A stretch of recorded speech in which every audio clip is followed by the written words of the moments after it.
Bem-vindo ao conto até você dormir. Deite-se, respire fundo e deixe a calma da noite tomar conta de você.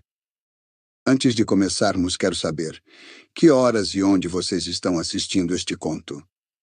E não se esqueça de se inscrever no canal para acompanhar todas as próximas histórias. Hoje, seguimos com Sherlock Holmes em mais um mistério. O polegar do engenheiro.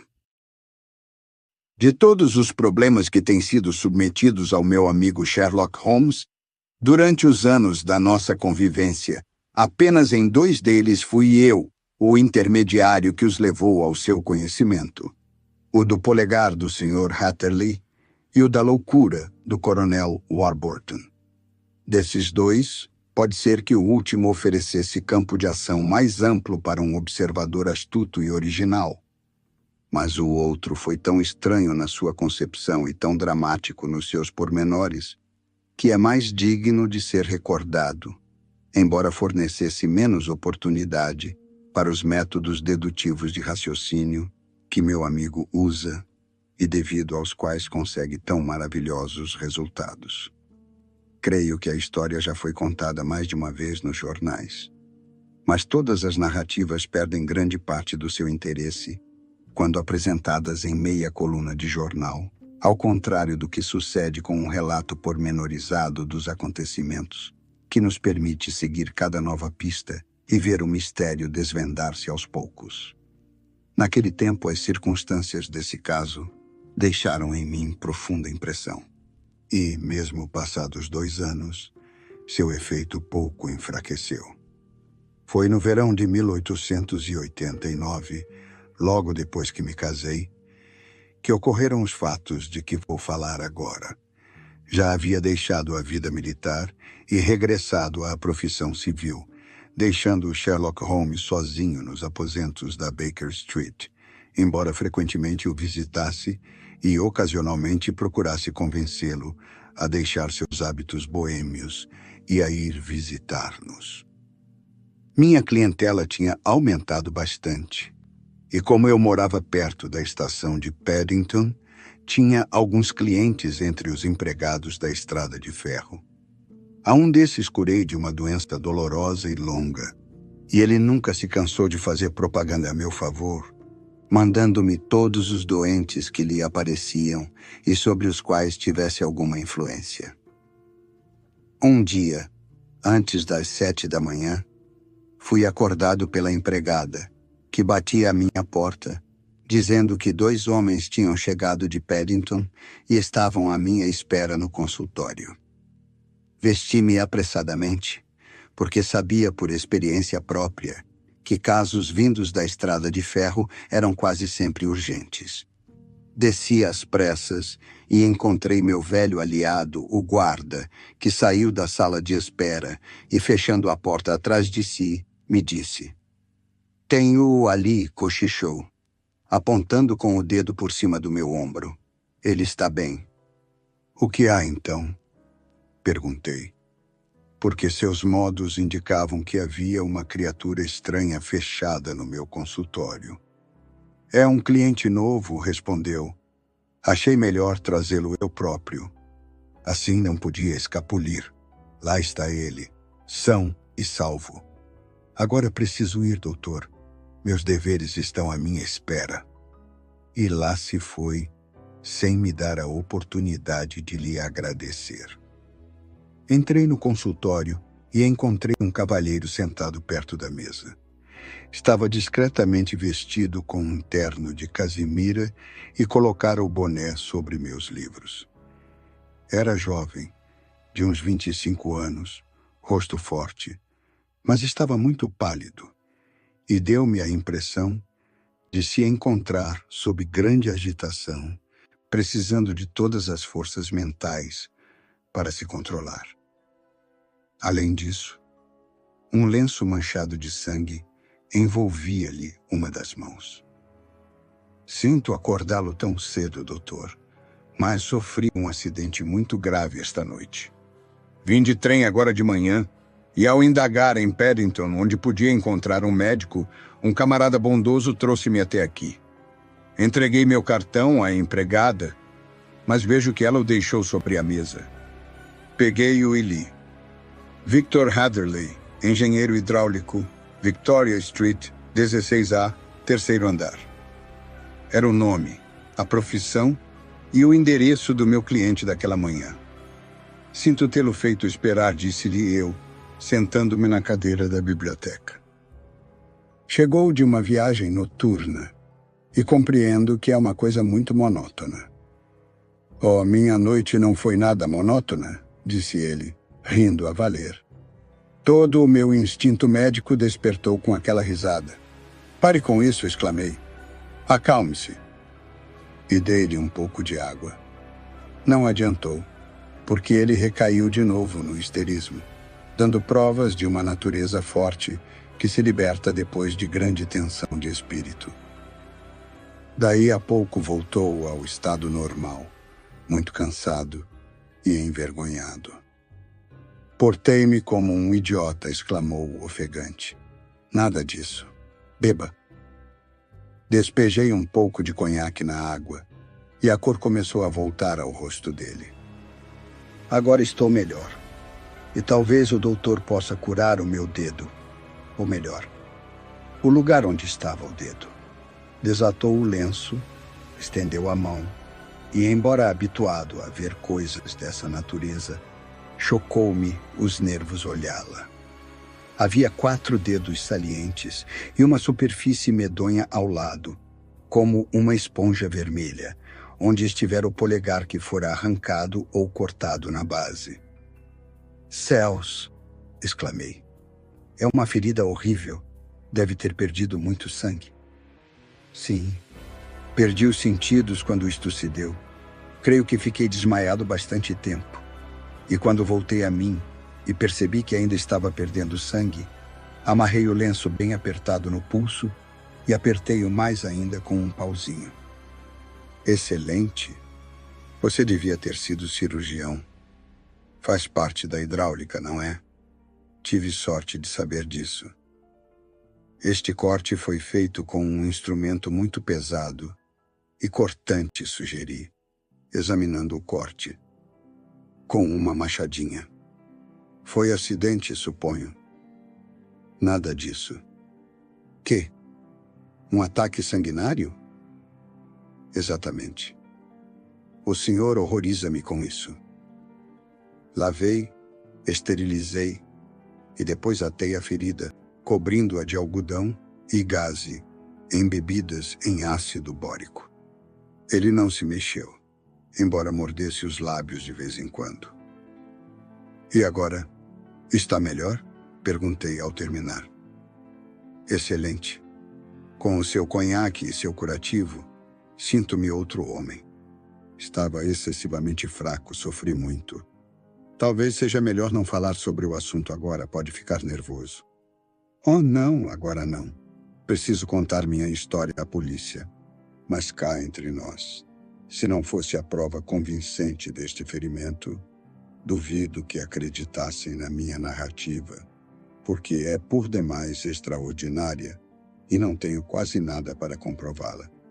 Mesmo que acreditem, as pistas que posso oferecer são tão vagas que é duvidoso que a justiça possa agir.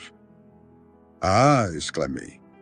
Se há qualquer problema que deseja ver resolvido, recomendo-lhe que vá ter com o meu amigo Sherlock Holmes antes de ir à polícia. Sim, já ouvi falar desse sujeito, respondeu o meu cliente. Ficaria contente se ele tratasse do assunto, embora tenha que fazer minhas declarações oficialmente também. O senhor pode me apresentar a ele? Melhor, irei com o senhor. Ficar-lhe-ei imensamente agradecido. Vamos chamar uma carruagem e eu estarei pronto daqui a um instante. Chegaremos à hora do café da manhã. Aguenta ir até lá? Sim. Não ficarei satisfeito enquanto não tiver contado este caso. Então meu criado chamará uma carruagem. Volto já. Subi rapidamente para dizer à minha mulher aonde ia, e em 5 minutos estava com ele na carruagem, seguindo às pressas para o apartamento da Baker Street. Sherlock Holmes estava, como eu previa, sentado na salinha, vestido com o roupão, lendo a coluna de crimes no Times e fumando o habitual cachimbo. Recebeu-nos com o seu modo calmo, mas jovial, mandou trazer mais ovos e presunto frito e convidou-nos a partilhar com ele a refeição. Quando terminamos, Holmes fez nosso amigo reclinar-se no sofá, colocando um travesseiro sob sua cabeça e um copo de água com conhaque a seu lado. Percebe-se que a sua experiência foi muito extraordinária, Sr. Heatherley, disse Holmes. Tenha a bondade de se deitar ali e considere-se em sua própria casa. Conte-me o que puder, mas, se ficar cansado, pare e tome um estimulante. Muito obrigado, disse o meu cliente, mas já me sinto outro homem depois que o doutor tratou da minha mão. E creio que seu desjejum completou a cura. Não quero ocupar muito do seu precioso tempo, e por isso contarei já o que me aconteceu. Holmes estava sentado na sua poltrona, com uma expressão cansada, as pestanas caídas, cobrindo o olhar naturalmente vivo. Sentei-me à sua frente e ouvimos em silêncio a estranha história da qual nosso visitante narrou os pormenores. Devem saber que sou órfão e solteiro e moro sozinho num apartamento aqui em Londres. Minha profissão é a de engenheiro hidráulico e adquiri muita experiência no meu trabalho durante os 7 anos em que trabalhei na conhecida firma Werner Matheson, de Greenwich. Há 2 anos terminei a aprendizagem e, tendo herdado uma soma regular pela morte de meu querido pai, aluguei um escritório na Victoria Street. Suponho que todo mundo, quando começa a trabalhar por conta própria, encontre dificuldades, mas para mim foi excepcionalmente decepcionante. Durante 2 anos atendi a 3 casos e prestei um pequeno serviço. E foi só isso o que minha profissão me trouxe, mais o vencimento de 27 libras. Todos os dias, das 9 às 16 horas, esperava no meu escritóriozinho, até que comecei a ficar desanimado e pensei que nunca arranjaria serviço. Ontem, todavia, a hora em que estava resolvido a sair, meu secretário entrou dizendo que havia um cavalheiro à espera para me falar sobre um negócio. Deu-me um cartão de visita. Coronel Lysander Stark. Logo a seguir, entrou o próprio coronel, homem muito alto, mas excessivamente magro. Não me lembro de jamais ter visto homem tão magro. O rosto era apenas pele e osso. Parecia, no entanto, ser o seu estado normal, e não doença, pois seus olhos brilhavam e o andar era ligeiro e firme.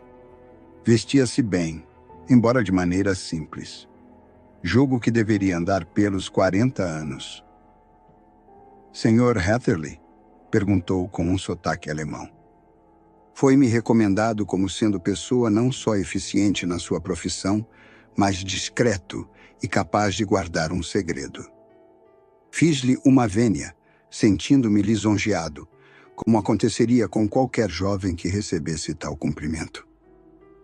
Posso perguntar-lhe quem foi que lhe deu o meu nome? Bem, talvez seja melhor não lhe dizer agora.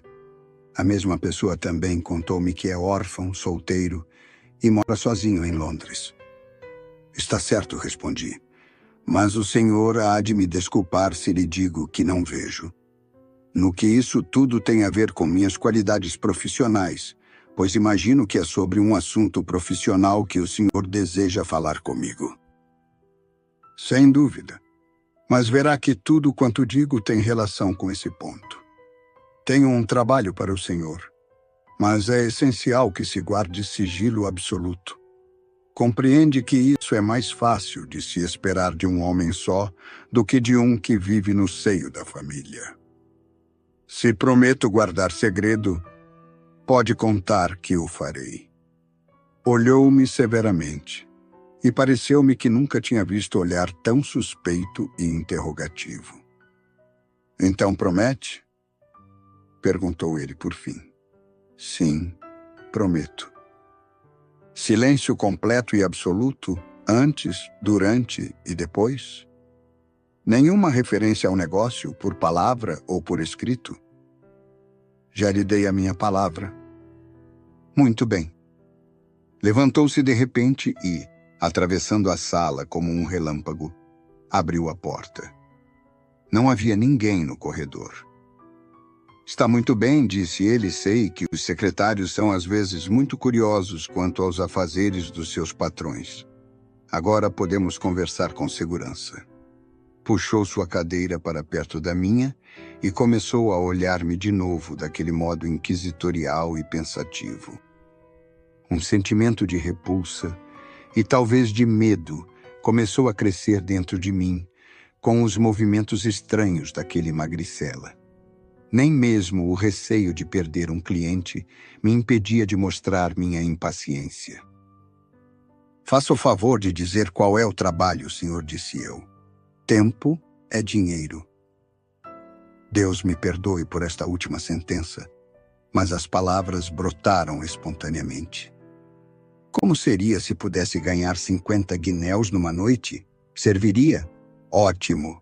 Digo no trabalho de uma noite, mas talvez não leve mais do que 1 hora. Quero simplesmente sua opinião acerca de uma máquina de estamparia hidráulica que se avariou.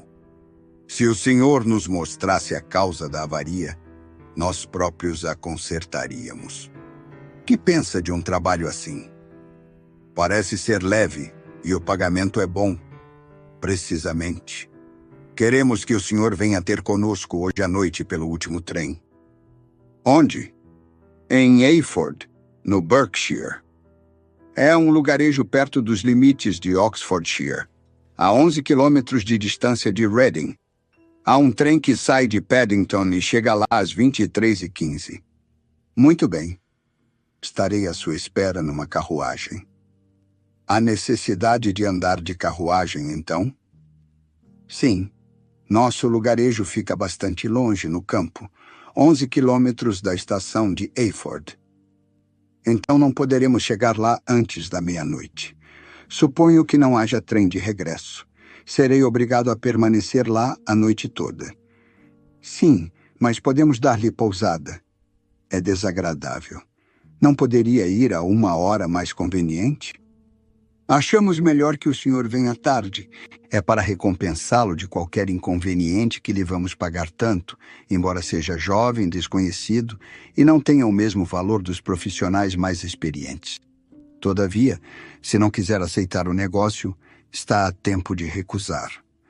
Lembrei-me de como me seria útil aquele dinheiro. Nada disso disse-lhe ficarei satisfeito em acomodar-me aos seus desejos. Somente gostaria de saber com mais clareza para o que precisam de mim. Certamente. É natural que a promessa de guardar segredo atice a sua curiosidade. Não quero comprometê-lo sem primeiro contar-lhe tudo. Suponho que estejamos livres de bisbilhoteiros. Absolutamente. Então o negócio é o seguinte. Provavelmente o senhor sabe que o pó de Fuller é um produto de grande valor, que se encontra em 2 ou 3 lugares apenas na Inglaterra. Já ouvi falar nisso. Há tempos comprei um pequeno terreno, a uns 16 quilômetros de Reading, e senti-me feliz ao descobrir que há um depósito desse pó num dos meus campos. Ao examiná-lo, achei que esse depósito era comparativamente pequeno e formava junção com outros 2 depósitos maiores, um à direita e outro à esquerda, ambos pertencentes aos vizinhos. Essa boa gente ignorava completamente que suas terras possuíam coisa tão valiosa quanto uma mina de ouro. Naturalmente, era do meu interesse comprar as terras deles antes que descobrissem o seu verdadeiro valor. Infelizmente, porém, não possuía capital suficiente.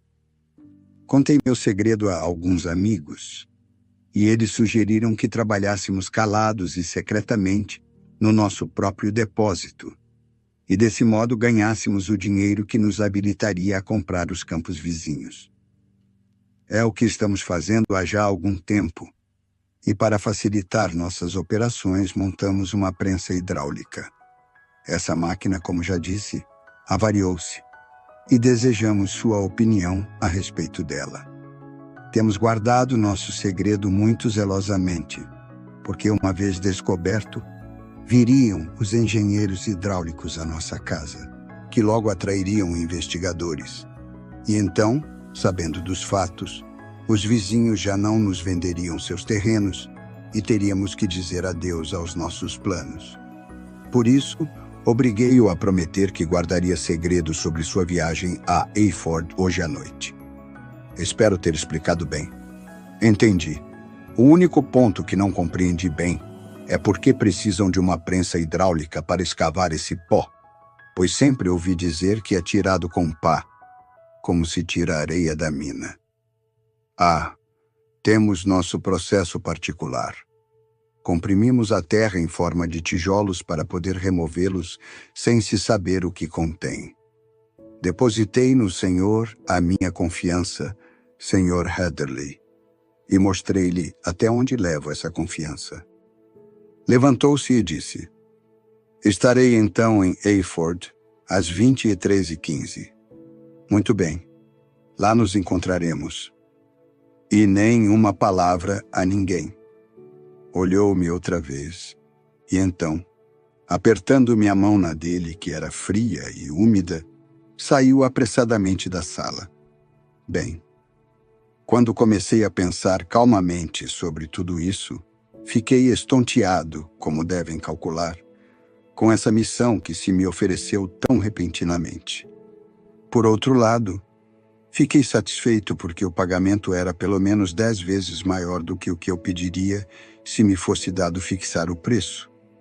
E talvez desse trabalho viessem outros. Contudo, a fisionomia e os modos do meu cliente deixaram-me uma impressão desagradável, e não achei que suas explicações sobre o pó fossem de molde a exigir minha ida lá à meia-noite. Assim como não pude compreender sua extrema ansiedade para que eu não contasse o caso a ninguém. Todavia, lancei todos os meus temores aos ventos, ingeri uma boa ceia, fui a Paddington e embarquei, obedecendo ao pé da letra a imposição de não dizer a ninguém aonde ia. Em Reading, tive de fazer uma baldeação, mas mesmo assim apanhei o último trem para Eyford, chegando à estaçãozinha mal iluminada depois das 23 horas. Era o único passageiro e na plataforma não havia ninguém senão um carregador sonolento com uma lanterna. Mas quando passei pelo portãozinho, vi meu conhecido da manhã, esperando à sombra do outro lado. Sem uma palavra, pegou-me pelo braço e apressou-me a entrar na carruagem, cuja porta estava aberta. Fechou as janelas dos dois lados, deu uma pancada leve na madeira do veículo, e lá fomos nós, tão depressa quanto o cavalo podia correr. Só um cavalo? Perguntou Holmes. Sim, só um. Reparou na sua cor? Sim. Vi quando entrei na carruagem pelas luzes laterais. Era castanho. Parecia cansado ou não? Oh, estava muito descansado. Obrigado. Sinto interromper. Peço que continue sua interessante narrativa. Andamos assim pelo menos 1 hora. O coronel Lysander Stark havia dito que eram 11 quilômetros de distância. Mas acho que, de acordo com a marcha rápida a que fomos e o tempo que levamos, devem ter sido mais, cerca de 20 quilômetros. Guardou silêncio durante todo o tempo, e reparei que, quando eu olhava na sua direção, ele me olhava com grande interesse. A estrada por ali não parecia ser das melhores, porque nossa condução pulava e dava solavancos terríveis. Experimentei olhar pela janela para ver alguma coisa do lugar onde passávamos, mas eram vidros foscos, e só pude ver uma luz fraca de vez em quando. Uma vez ou outra aventurei alguns comentários sobre a monotonia da viagem, mas o coronel respondia-me com monossílabos, e a conversa não foi para a frente. Finalmente, Os solavancos foram substituídos por um trotar calmo sobre uma estrada de areia e a carruagem parou. O coronel Lysander Stark pulou para fora e eu segui-o logo. Nisto, ele puxou-me depressa para dentro de um alpendre que estava à nossa frente. Entramos logo no vestíbulo e não tive tempo de ver como eram as características da casa. No instante em que atravessei o limiar da porta, esta fechou-se com grande ruído e ouvi o rodar da carruagem que partia. A casa estava completamente escura e o coronel deu algumas voltas, à procura de fósforos e falando baixinho. De repente, uma porta na outra extremidade do corredor abriu-se, deixando cair sobre nós uma longa faixa de luz amarela. A claridade aumentou e uma senhora apareceu com um candeeiro na mão, que levantou acima da cabeça para nos olhar. Notei que era bonita e o vestido que usava, pelo brilho da fazenda, devia ser de material rico. Disse algumas palavras em língua estrangeira em tom de pergunta. E quando meu companheiro lhe respondeu de modo abrupto e por monossílabos, ela pulou, quase deixando cair o candeeiro. O coronel Stark chegou junto dela, cochichou qualquer coisa ao seu ouvido e então, empurrando-a para dentro do quarto de onde saíra, veio direto a mim com o candeeiro. Tenha a bondade de esperar aqui uns minutos, disse ele abrindo a porta. Era uma salinha sossegada, de mobiliário simples, mesa redonda ao centro, sobre a qual havia diversos livros em alemão. O coronel Stark colocou o candeeiro sobre um piano perto da porta. Não me demoro, declarou, e sumiu-se na escuridão. Olhei os livros que estavam sobre a mesa e, apesar de não entender alemão, compreendi que 2 deles tratavam de ciência e os outros eram de poesia. Depois fui até a janela, desejoso de examinar alguma coisa do local, mas havia uma tábua de carvalho obstruindo de todo a visão. Era uma casa excessivamente silenciosa. Havia um relógio badalando muito alto no corredor, mas fora isso estava tudo calmo. Uma espécie de inquietação invadiu-me. Quem eram aqueles alemães? E o que estavam fazendo naquele lugar? Achava-me a uns 16 quilômetros de Eyford. Disso estava certo. Mas se era para o norte, sul, leste ou oeste, não tinha a menor ideia. Reading estava também naquele círculo, de modo que talvez o lugar fosse solitário como eu pensava. Andei de um lado para outro na sala, cantando baixinho para ganhar coragem, pensando nos 50 guinéus que iria receber. Repentinamente, sem qualquer ruído, a porta da sala abriu-se vagarosamente. A senhora estava parada à porta, seu lindo rosto iluminado pela luz do candeeiro. Por trás dela, o corredor em completa escuridão. Percebi que estava amedrontada, e sua atitude gelou-me o coração. Ergueu um dedo trêmulo para indicar silêncio e cochichou umas palavras em inglês, olhando para trás como um animal espantado. Deve ir embora, murmurou ela, querendo falar calmamente. Deve ir embora, não fique aqui.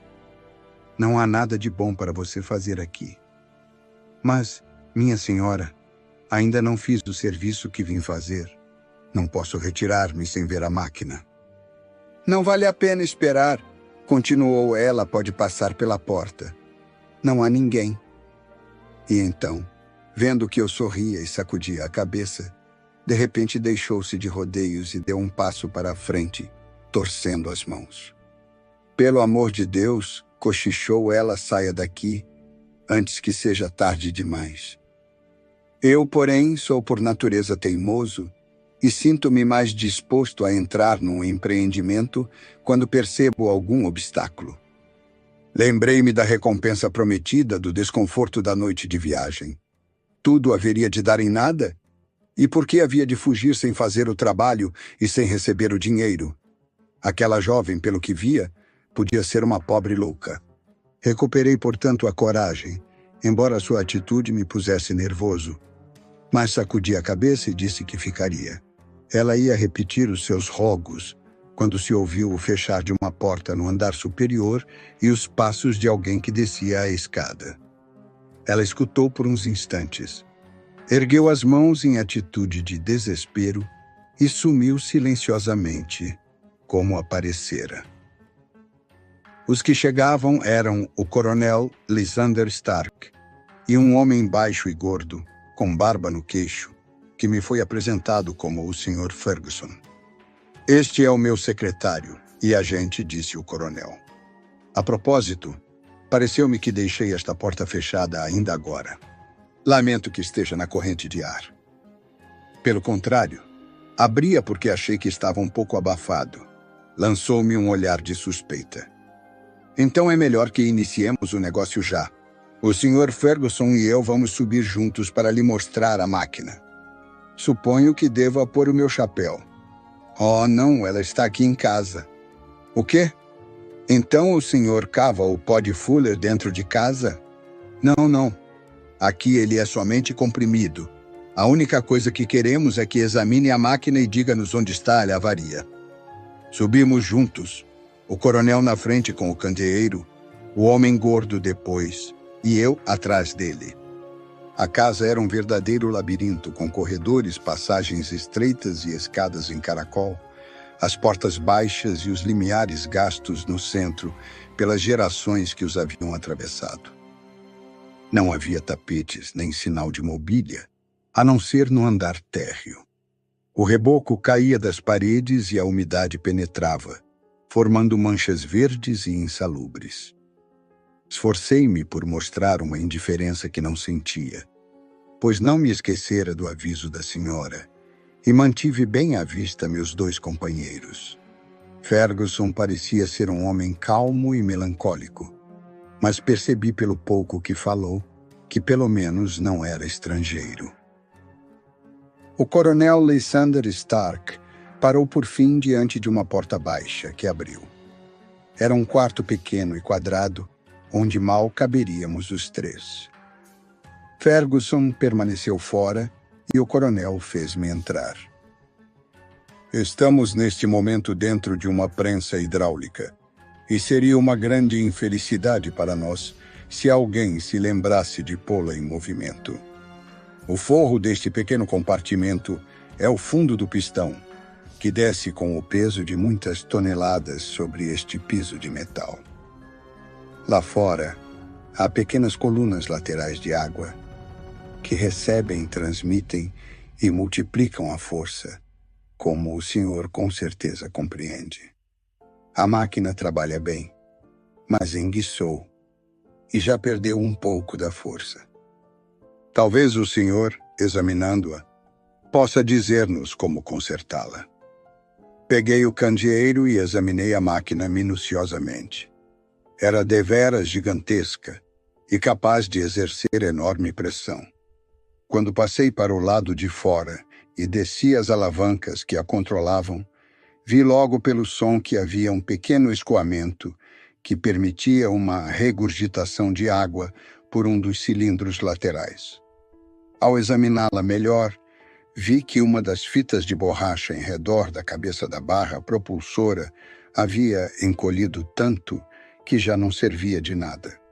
Esta, sem dúvida, era a razão da perda de força, e expliquei isso aos meus companheiros, que me escutaram com toda a atenção e perguntaram diversas coisas quanto ao modo de proceder ao concerto. Depois disso, entrei novamente na câmara principal e olhei-a bem para reafirmar minha curiosidade.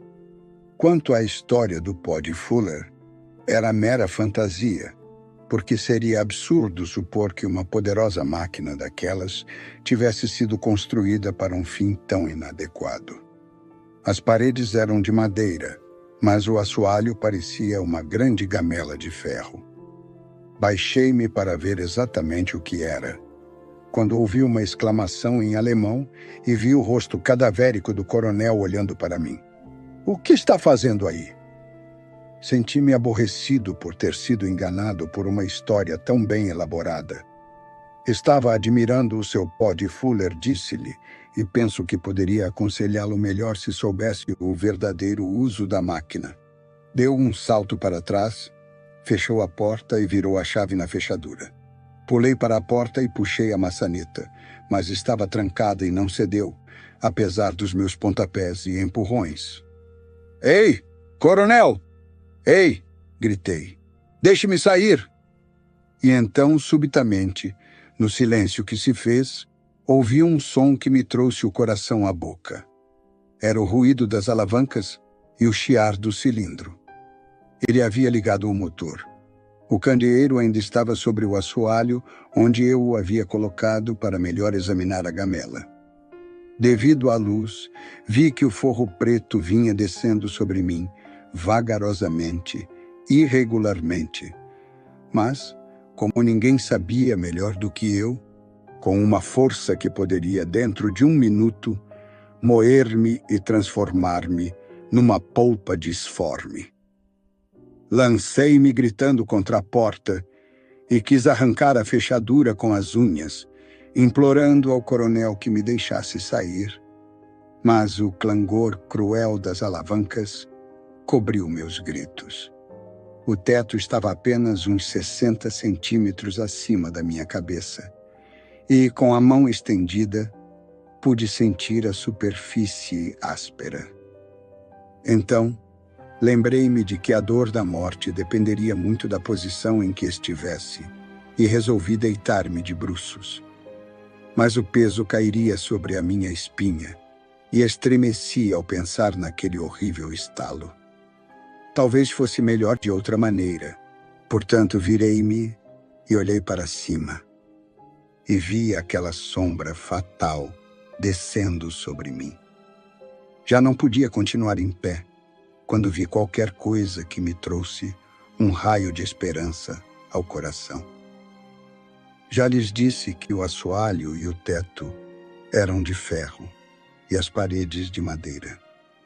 Quando lançava um último olhar em redor, vi uma tênue luz amarela entre duas tábuas, que aumentava enquanto um painel era puxado para trás. Por um instante não pude crer que havia ali uma porta que me livrasse da morte. Lancei-me através dela e caí desmaiado do outro lado. O painel foi fechado atrás de mim, mas o barulho da lanterna esmagada e o clamor das chapas de metal provaram por quão pouco eu escapara. Depressa me voltaram os sentidos, porque senti um violento puxão no pulso e vi que estava deitado sobre as lajes de um corredor estreito, enquanto uma mulher se curvava sobre mim e me puxava com a mão esquerda, tendo uma vela na direita. Era a mesma boa amiga cujo conselho eu havia rejeitado. Venha, venha, disse ela, ofegante. Eles chegarão daqui a pouco. Não perca tempo, venha. Desta vez, não desprezei seu conselho. Levantei-me, cambaleante, corri com ela ao longo do corredor e descemos uma escada em caracol. A escada conduzia a uma passagem larga, e justamente no momento em que ali chegamos, ouvimos o rumor de passos correndo e os gritos de duas vozes, uma respondendo à outra, uma no andar onde estávamos e a outra no andar inferior. Minha protetora parou e olhou em redor, como para saber o que fazer. Então abriu uma porta que dava entrada para um quarto, em cuja janela a lua brilhava. É a única saída, disse ela, é alto, mas talvez o senhor possa pular.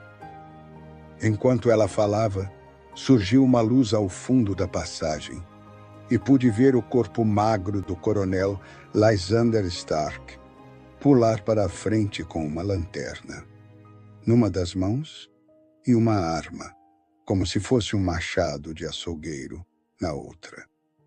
Corri através do quarto, abri a janela e olhei para fora. Como parecia quieto, doce e saudável o jardim à luz da lua.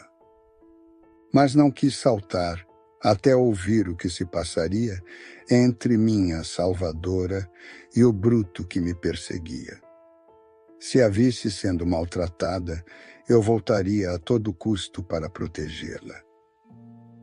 O pensamento mal passou pela minha mente antes que ele chegasse à porta e, empurrando-a, a atravessasse. Porém ela, rodeando-o com os braços, procurou segurá-lo. "Fritz!" Fritz gritou em inglês. "Não se esqueça da sua promessa da última vez. Você me disse que não aconteceria nada. Ele não contará. Oh, ele guardará segredo." "Você está louca, Elise?" exclamou ele, procurando livrar-se dela.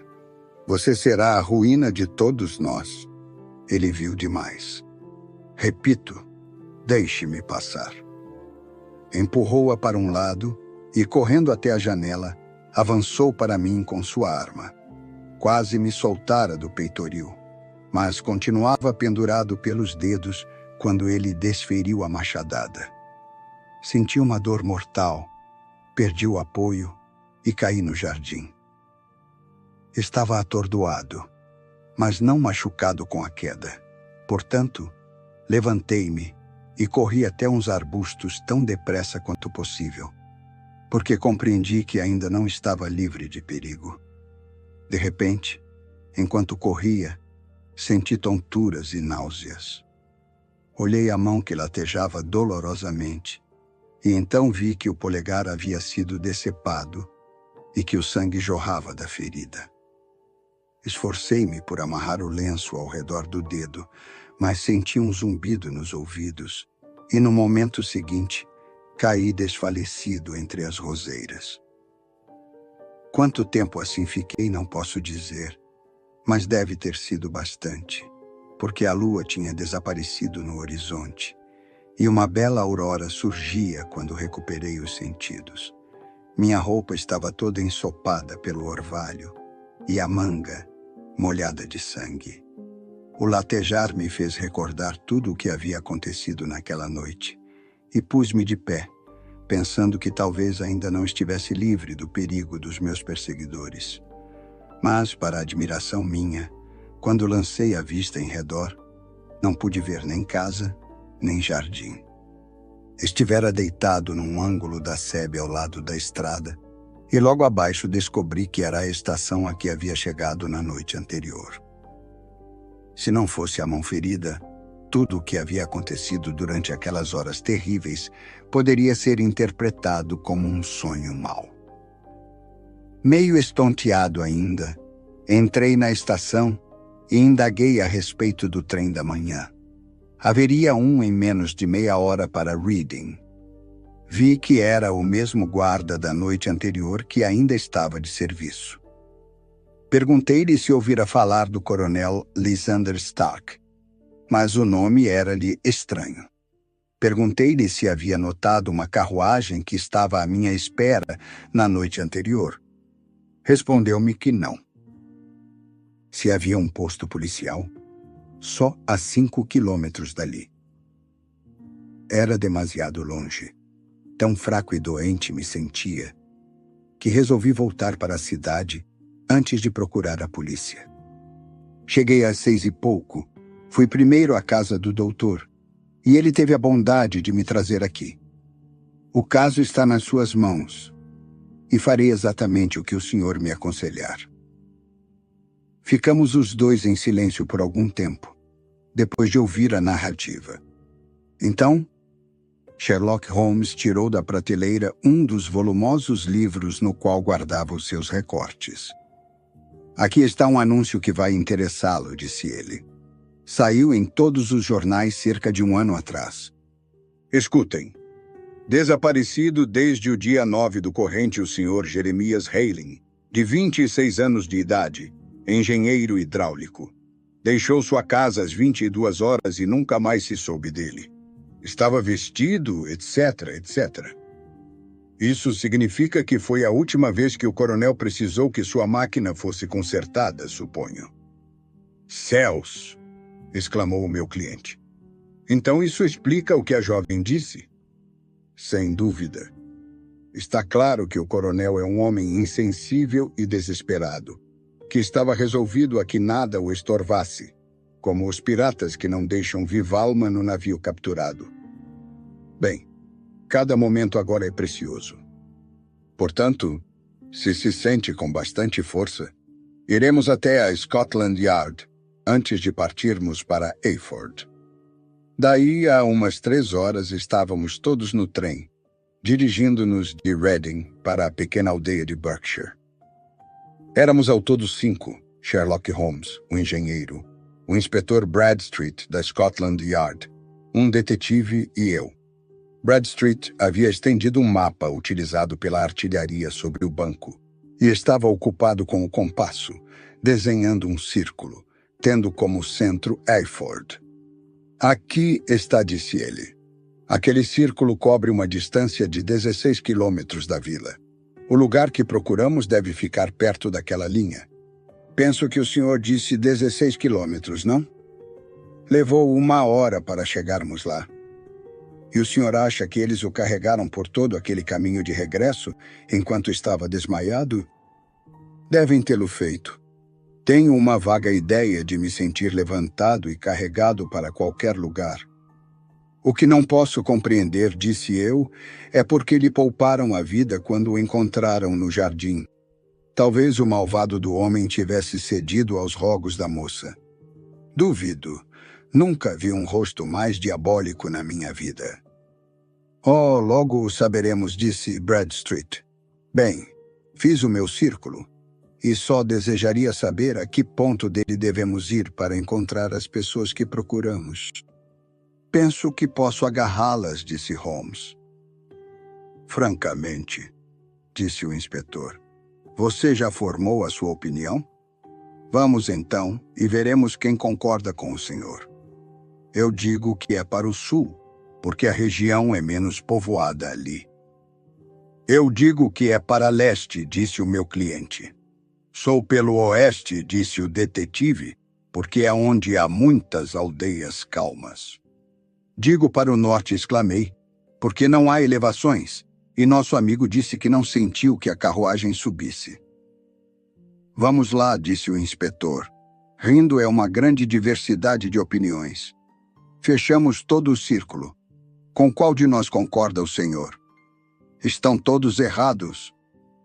Todos não, é impossível. Estão sim. Este é o meu ponto. E colocou o dedo bem no centro do círculo. É aqui que vamos encontrá-los. Mas e a viagem de 20 quilômetros? Perguntou Hatterley. 10 para lá e 10 para cá. Nada mais simples. O senhor mesmo disse que o cavalo estava descansado e limpo quando entrou na carruagem. Como poderia estar assim se tivesse caminhado 20 quilômetros por caminhos ruins? Deveras é um ardil astucioso e muito provável, observou Bradstreet pensativo. Não pode haver dúvida quanto à natureza desses gangsters.